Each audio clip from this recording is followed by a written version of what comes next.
All right. So after much deliberation, this is what the forward lines and what the team is going to look like for this season. I was going to go with the forwards at forward, defense at defense, but decided screw it. Let's play our best at the NHL level, at least our best in terms of potential, to hope for some crazy development.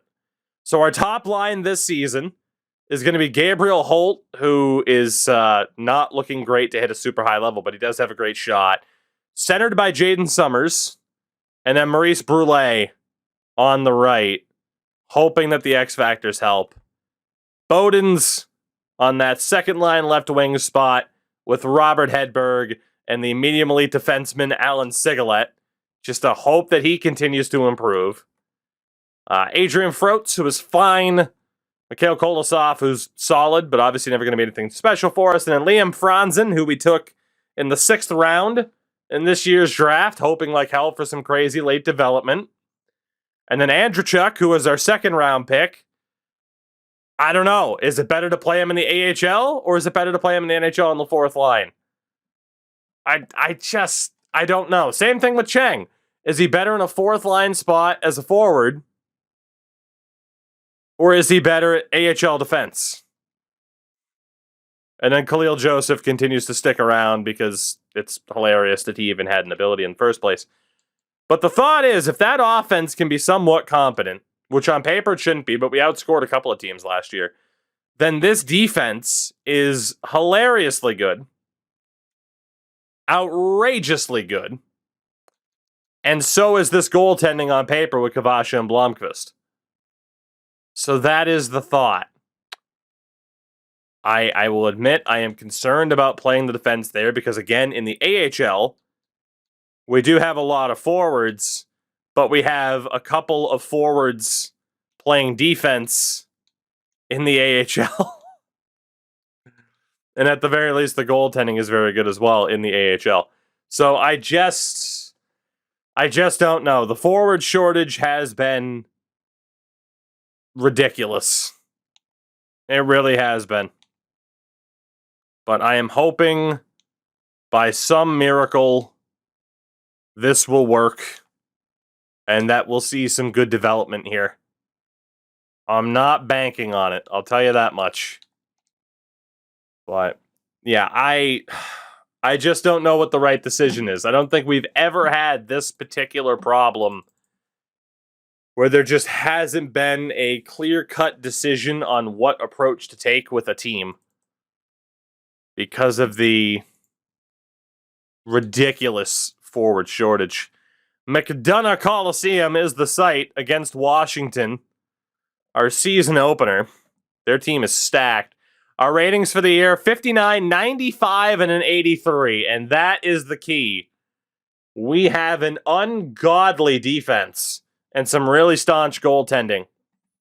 It's just whether or not that offense can hold up and actually do something, despite the fact that it's apparently rated that poorly. Wanted to take a look at the new boys, by the way, of which there won't be too many.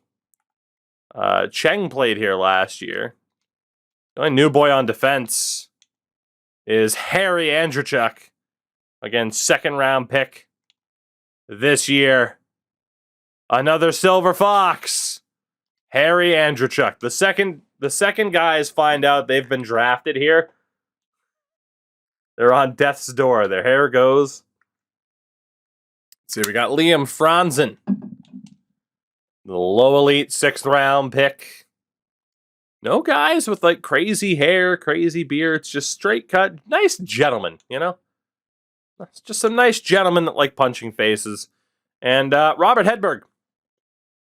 Robert Hedberg. The final new addition. A not quite Silver Fox. But there you go, Robert. What a boy. What a guy. Let's see what happens this year, shall we? Shall we? Can this defense and goaltending overcome the fact that we have 4, if not, was it 5 defensemen playing as forwards this year? Well, we lost our first game 7-2. Oh boy, I didn't put a prediction up in chat, and I probably should have.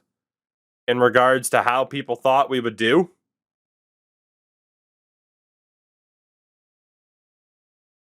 Now, we're winning. I was going to say the question is at the beginning of November, do we switch up the team or do we keep it together in hopes that we tank? 7-9-0. Okay. I'm going to move over here, by the way, so that you guys don't have the calendar cut off. Or not the calendar, the current standings. We have a winning record at this stage. I don't know how. December 2nd, 13-11-1. Gabriel Holt with 27 points in 25 games. Vegas is terrible. And they have been terrible for a couple of years. Go figure. Let's keep it going. Let's keep it going.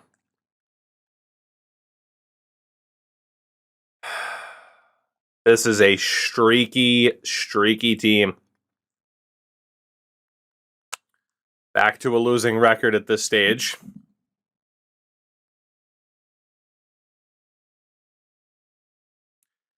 We're going to be too good to be bad, but too shit to be good with this current setup. We just had back-to-back shutouts on a back-to-back. 3 wins in a row. Before losing 3 in a row. We are the St. Louis Blues. February of 2030. 26-5. Holt's crushing it. Let's take a look at the rest of the team. I might make changes. Summers isn't really getting it done. Brulé is not really getting it done. You could argue that these guys aren't benefiting. Sigalet. Wasn't Sigalet a 72? And he's now a 75. Maybe they are benefiting after all. Maybe they are. You could argue about the defense being on the 4th line.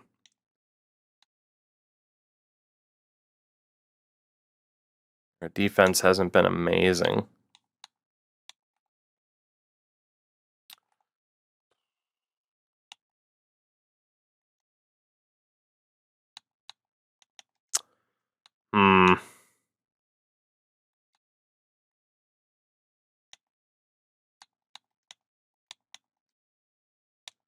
Is there a way to avoid that? Yeah, there is.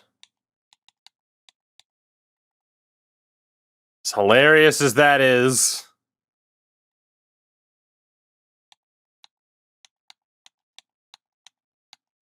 Screw the +3. Let's put Amir Cheng as our 3rd line center just to get him more ice time. Let's find out. Because it looks like it's working out quite well for that medium elite defenseman in terms of actually developing. That said, when will he ever have a chance to actually play defense on this team because he has unbelievably stiff competition? I stand by my previous statement of too good to be shit, too shit to be good. We have won more games than we've lost this month, though, I believe. Whoops, didn't mean to enter the trade deadline. There's nothing we can do. We'll back out. Apparently, DeBrinket's the big name that's on the block. Will there be any blockbusters? As determined by the game. Trent Frederick's on waivers. I'd love to claim him, but I won't. No blockbusters, huh? 4 wins in a row before losing to Vancouver. Yeah, we're not going to make it. In terms of playoffs, we are not going to make it. That is just not going to happen. But we're hoping for good player development. 37, 38, and 7. That is still, if I am not mistaken, our best season to date in terms of total wins. But we finished 8th in the Metro. Let's take a look at everything here really quickly. So standings-wise, Detroit easily wins the President's Trophy. And we finished 27th as the Vegas Golden Knights, again, were absolutely terrible. So we are slowly climbing up the ranks. Vegas averaged under 2 goals a game. And our offense actually wasn't that bad. It was getting close to mid-table. Goals against, top 6 in terms of most goals allowed. So that defensive goaltending didn't quite do what we needed to do. In terms of our forwards, this was Gabriel Holt's breakout year. If he doesn't go up to like an 82, 83, I'm going to be pretty mad. 53 goals for him. Kolosov looked good. Boden's with 49 points, which is insane. Hedberg as a rookie, 36 points, but a minus 23. Franzen, we got to hope for some big development heading into next year. Not the worst point totals. And then, yeah, defensively, Morrow, Piper, Carlson, Sutter, all with at least 44 points. Sigalet, as a forward, had 34 points this year. Cheng had 23. Andrew Chuck with 7. Joseph is just out of his depth. Unfortunately, Ian Blomqvist was terrible this year. And if it wasn't for his struggles, we might have actually pushed for a playoff spot because Kavash is pretty damn good. Around the league, Nathan McKinnon, the only 100-point player, apparently. Goal-scoring king. We have our first big victory. Gabriel Holt's going to win the Rocket Richard. What I'm talking about. He and Nathan McKinnon, the only guys to hit 50 goals. Who needs Pierre Shing? Who needs Milan Sekac? Not us. Defensively, Quinn Hughes had the most points. Top goal scorer was Werenski with 20. And goalie-wise, most wins for UC Saros. Shutout leader was 8. Alex Nedeljkovic's eyebrows. And in terms of save percentage among starters, Nedeljkovic and Kim Lindback. Pretty damn good. Calder is going to go likely to Rohan Wilm. Outside shot for Mikhail Zibanejad, his teammate, because of the plus-minus. There's Dylan Emery in Boston. So not a horrible season for us. The question is whether or not I made the right choice, as the Butte Bruisers have made the playoffs again. The question is, really is whether or not I made the right choice in terms of playing the guys where we did. Really quickly, I do want to send certain players down to be able to play in the playoffs. If I can get away with that. If they are not waiver eligible, most of the team is. But yeah, if they're not waiver eligible, call them up.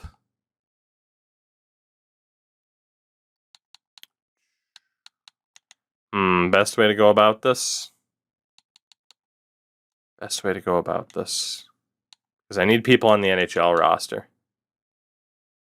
We want the highest rated guys on the team, but we also want those particular prospects. So let's make sure this AHL team is set up and ready to go. The Butte Bruises. So the defense is still going to be a little bit wonky. Forwards are going to have to play. Let's see. So Dominguez is going to be in. This might hold them back a bit too much. But do what you got to do. Let's get Person in there. And then is there somebody to take out? There is. Fourth line center. Alfredson. Let's get Franzen in there, the low elites. So let's hope that AHL team can go on a bit of a run. Let's hope we get some good development from these prospects, and let's hope for some lottery luck.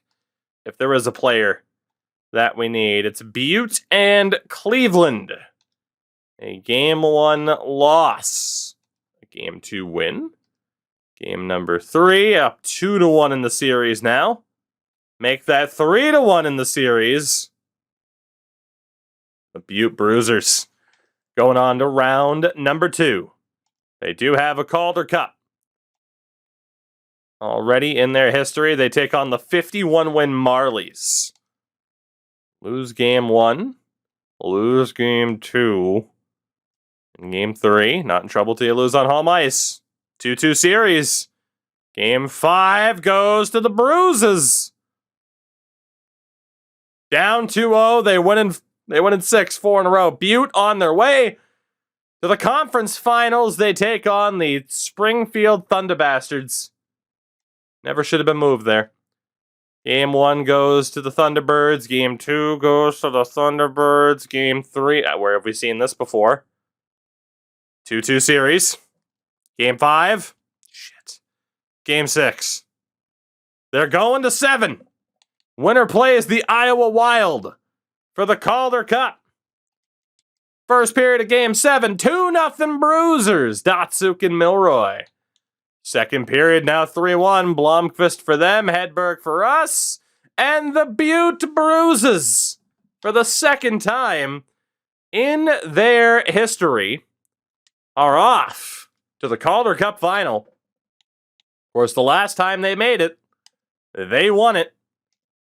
They are up against a 44-win Iowa Wild squad. What does Iowa look like?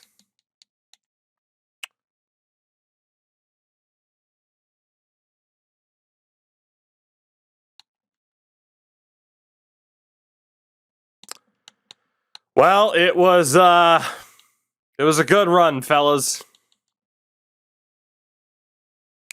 There's the great equalizer. There it is. They don't have goaltending. They have everything else, but they don't have goaltending. We have a shot. Game 1. 6-5 in overtime. It's true they don't have goaltending, but they have a hell of an offense. Second game of this final. Again, Iowa. The third straight series, we've been down 0-2. Game 3, we win. Game 4, we lose. Oh, no. Game 5, we force a 6th game. The Iowa Wild deny the Butte Bruisers their second Calder Cup, and the Vancouver Canucks have won the Stanley Cup. So close yet so far for the Bruisers as the Canucks beat the Florida Panthers in 6 games. So close for the Bruisers.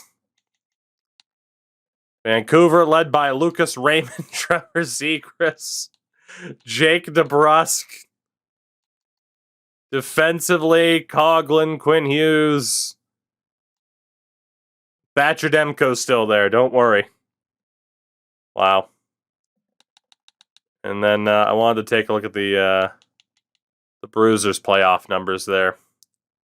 What an effort by Robert Landeskog. We had no secondary scoring. It was literally Landeskog and Huselius just trying to will this team to a Calder Cup. What a shame.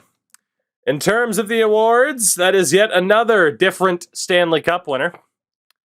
McKinnon wins the Art Ross for the second year in a row, as well as the Hart Trophy. Adam Fox wins another Norris. Zibanejad did win the Calder, thanks to his plus-minus. Lucas Raymond, back-to-back Conn Smythe winner on different teams as well. Nedeljkovic wins the Vezina. Hey, someone else finally won the Masterton. Selke to Shane Wright. Ted Lindsay to Nate McKinnon. But we know that Gabriel Holtz has won the Rocket Richard. AHL, Brett Howden put up the most points. He was league MVP. Any other notable names? Nick Mellock, top defenseman. Kevin Lankinen, top goaltender. And Ty Rotting. Okay, you ready? Watch. We're going to make a wild X-Tech appear. Ty Rotting won MVP of the playoffs. Ty Rotting won MVP of the playoffs. Ty Rotting won MVP of the playoffs. He'll show up. Give him time. Give him time. Not even worth making rosters. How ruin they get in franchise? I disagree. So towards the draft we go. The question is, now that we know that we don't have a high lottery pick, who's available in the drafts?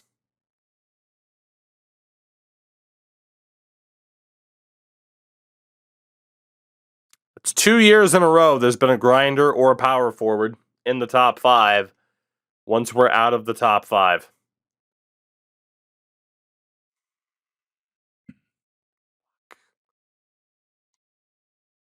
All right. Well, top 4 pick would be great. There is Tyrone Guerin. He has a Scott Hartnell comparison. He should be good. There's also a power forward, Caleb Gibson, behind him. All right. You know, I had mentioned previously that I had intentionally not been using draft interviews. We are going to use it this time as we finish 7th. We did not move at all. Shit. Oh, we didn't move at all. A lot of notable names gone, obviously, at this stage. Kreider retired as an Islander. Love to see it. Oh, man.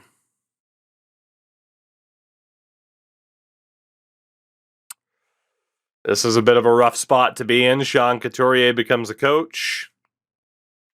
Draft interviews really quickly. So there's no way Stan Goddard's still going to be there. We do know for sure now that Guerin's good to go. So is Gibson. It's got to be Guerin or Gibson. Has to be. Has to be. For the hell of it, let's interview Stan Goddard since we're already here. And let's talk about play style. I mean, he's definitely a power forward then. Shit. Just ask him about readiness again to answer the question. Okay. Well, we're not going to get him. I hope to have you in our jersey too, buddy. I really do, Staniel. I really do. Really quickly, there is this goalie, Sam Rammer. Later on, we're not as worried about him. Spencer Panay, he won't be available. Yeah, fuck it. Let's just go for it. The 2030 draft. Vegas at number 1 take the franchise center Hendry. The Bruins at 2 take Marks. Islanders at 3 take Hjalmarsson. And we have pick number 7. We hope to see Goddard, Guerin, or Gibson still on the board. St. Louis takes Goddard.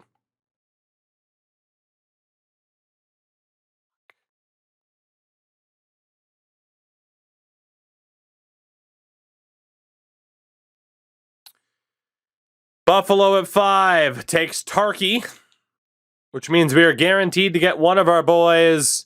Nashville takes Guerin, 74 medium top 6 with Schneip and Seeing Eye. Jesus. Which means our destiny has been dealt. It will be likely Caleb Gibson, although we are going to do our due diligence with the rest of the draft, or the rest of the round. Oh, not the temptation again. Lord, why must you tempt me with these medium elite defensemen? Why have you forsaken me, Jesus? All right. Who's it going to be? Goalie-wise, nobody. Defensively, there's Tate Engel. Not good enough for this pick. Dwayne Vitale. Not good enough for this pick. And then there's Ali Carter. 3 years out, but a confirmed medium elite. Okay, that makes the decision a bit easier. Right wing, Kalle Bemstrom. Not good enough for the pick. There's Emilio Rintoul. 1 year out, confirmed, send it. And then centers, Francis Weissmuller.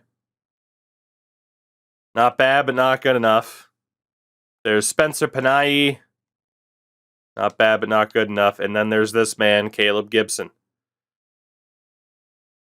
Honestly, Rintoul might be better than Gibson. In terms of grades, he's better. The defense is an A compared to a C. 3 years out to 1. Same potential. Gibson doesn't have that. It's Rintoul. Rintoul is a better pick than Gibson.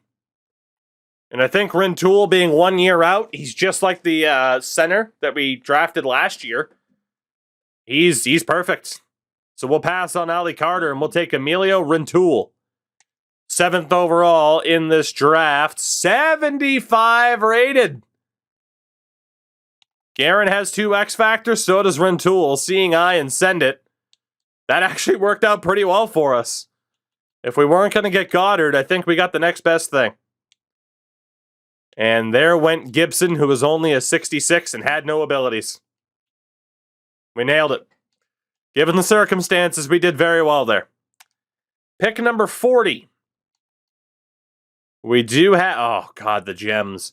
We do have a history of doing very well in the second round. I don't know if that's going to continue this year based off of who we're seeing so far. It's not looking very pretty for who we're going to be able to get here. Maybe not. Maybe not. It's actually looking up a little bit. It's looking up a little bit.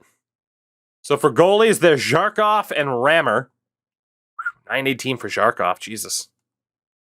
Confirmed 5 years out, though, and we don't really need a goalie.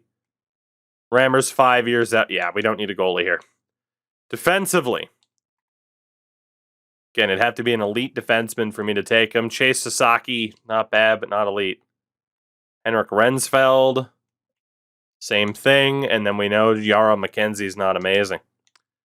So it's going to come down to one of the forwards. We start off with Caden Byrne. Absolutely not. Then there's JC Pensick. B's and C's, 3 years out. Is the pick at the moment. Nathaniel Hardigan. Wish we had better scouting on him. 3 years out, unconfirmed shutdown. Ronald Arsene has an A- in shooting just about. There's Wes Gallagher. Unconfirmed abilities. And then there's Wesley Maurer. It's got to be Pensick, and we got to hope he's actually a low elite. Will our history of good second-round picks continue? It was the likely outcome, but we had to try. Fuck. It was a really good risk of that being the case, but we had to hope otherwise. And Dotch, you nailed it, and I presumed the same, but he was our best option. Byrne, Maurer, they're medium 9s. So was Gallagher. Pick your poison, medium 9s or a low top 6. I'd honestly probably have a medium 9. Low 6 is a terrible potential. And that goalie Rammer was a high elite, but low overall, so that's what it is. Hardigan, still on the board. We are outright going to avoid goalies or defense unless they are undeniable at this stage. Because I think next year I am going to take that different approach of just playing people within their proper position at this stage, unless we see that crazy amount of development from some of those guys that we played this year. Fuck you. Of course, that's a two-way. Oh, man, we are hurting for forwards. We are hurting. Hello, Tarasov. All right, let's look. What do we got? It's going to be one of you fuckers. Francisco Rabbits. 4 years out, unconfirmed close quarters. Versus Beckett. 3 years out. Beckett wins. Morgan McEachern. Not looking good. There's Maxim Tarasov. Not looking good. Nathaniel Hardigan. 3 years out. And then Wilson Finger. Unconfirmed 3 years out. Unconfirmed truculence. Comes down to Beckett or Hardigan. Let's go for Nathaniel Hardigan. Hope for the best. 63 medium top 9's not terrible. Not terrible. Let's see if I made a mistake there, though. Let's see if I made a mistake. Was it 63 medium top 9? Finger 60 medium top 9. Beckett's a low top 6, 63 overall. Shout out to the guy named McMuffin. Rabbit 61 low top 6. Obviously, I haven't checked if any of these guys had abilities or not, but McEachern 54. And wouldn't you know who won the pony? Tarasov is still there. Tarasov is still there. So is Braden Cassidy. More goalies available. Like I said, I don't know if any of these defenders, I don't feel like I missed anybody who was a lights out pick. It's not looking too crazy. All right, let's see. There is the power forward, Alexei Kamenev. 4 years out, a bunch of unconfirmed abilities. There's Braden Cassidy, 4 years out. I don't trust Kavanaugh at 20. Hanu Louie, 4 years out at 19, unconfirmed ability. Jeffrey Hamhuis, or as they said in NHL 2K7 or 2K8, Hamhouse. You gotta love the Hamhouse. 4 years out at 18, confirmed unstoppable. That's what I like to see for Hamhuis. Then there's Tarasov, 5 years out at 18. And Tate Edmonds. Our guy's Hamhuis, no doubt. Medium bottom 6, but has unstoppable force, which is going to be amazing for chemistry. I really don't think we've had that bad of a draft. Tarasov was a low 9, so yeah, we did well avoiding that. All right, at this stage, we're looking for guarantees. Shout out to Quincy Gamble, who might be worth it. Joey Granato, 5 years out at 19, is not amazing. There is Edmonds. Sander Bancroft. Oh boy, Johnny Olsen. Oh, people love sorting by potential, but in this instance, oof. Altex, what's up, buddy? Doing good. I'm doing pretty good. Unconfirmed last stand on Hoffman. Near confirmed medium 9 grinder. It's not looking amazing. We're going to go with Tate Edmonds from the Prince George Cougars. Low 9 power forward. Balls. Round 6. That goalie's off the board. Shiz. Let's just take Joey Granato for the hell of it. You see any scenario where we get a My Eras mode in NHL custom rosters? Outside of custom rosters. I would love it. I know the people that are behind franchise mode really like what NBA did with Eras. Would I expect it anytime soon? Just based off of the prioritization that franchise mode gets? No, I would not. Joey Granato's our pick. He's a medium 7th. We go to the 7th round.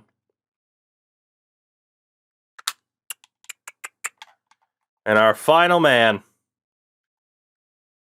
is probably going to be Bancroft. Let's go for Sander Bancroft. He's terrible. So, not a lights-out draft for us by any means. Getting Rintoul over under 5 years. Oof. I'd hate to say over, but would be my suspicion. We get Rintoul in the draft. Let's see. Ooh, we just saw Morrow go up. So Kavasha, Blomqvist are the same. Again, Anderson's ready for prime time as a backup. We're also going to have... Wow, Hodgson. I forgot all about Amrit Hodgson.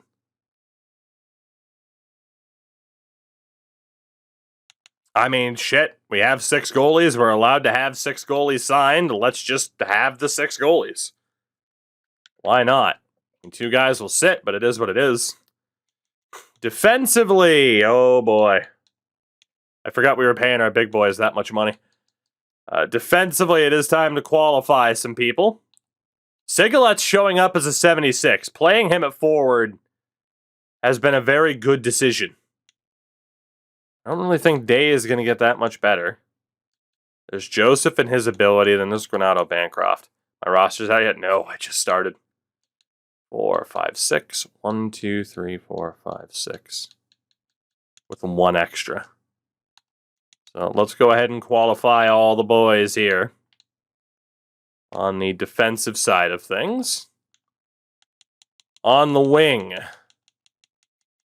This is where it gets tough. This is where it gets tough. So Kolosov is going to have to be signed. Surprise, surprise, he wants a boatload of money that we're going to have to give to him. Holt will obviously be qualified. Bowden's. We don't want to lose Pascale. Rintoul. Pretty much be immediately signed. And then we have to decide where guys like Barlow and company are playing. And there's the low elite and Franz. And Franz went up by like, what, 8 overall last year? Or was it 3? I thought he was a 50, not a 55. Let's just say in theory. 2, 3, 4, 5, 6, 7, 8, 9, 10, 11, 12. 1, 2, 3, 4, 5, 6, 7, 8, 9, 10, 11, 12. 12 with Russo. With a couple of extras. I don't think I have to sign any of the dudes that we just drafted. We'll keep Eli Manning as a mascot. Marcel, Claxon. We'll try to bring back Persson. Like I said, heading in the next year, I think I am just going to sign, or, we're going to sign these guys, and then I think we're just going to play people within the role and the position that they're supposed to be played. It's just tough when we have to rely so heavily on prospect development to do it, Let's see. RFA was a quick question. Avro, ask away. So UFAs were good. It's just now the RFAs. We have $34 million. How much does Anderson want? Not much. We'll take up his RFA years. Vinny. Beyond his RFA years, we'll just wait for him to sign. Honestly, Kubish can take the offer. That's fine.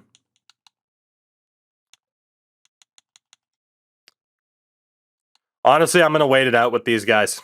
I think that's our best approach. And we can match whatever offer comes in and likely get these guys for cheaper. Although Holt's got no years left, but we can afford to re-sign these guys pretty much every year. It's fine. So I think we're good. I just don't know what the hell next season's going to bring.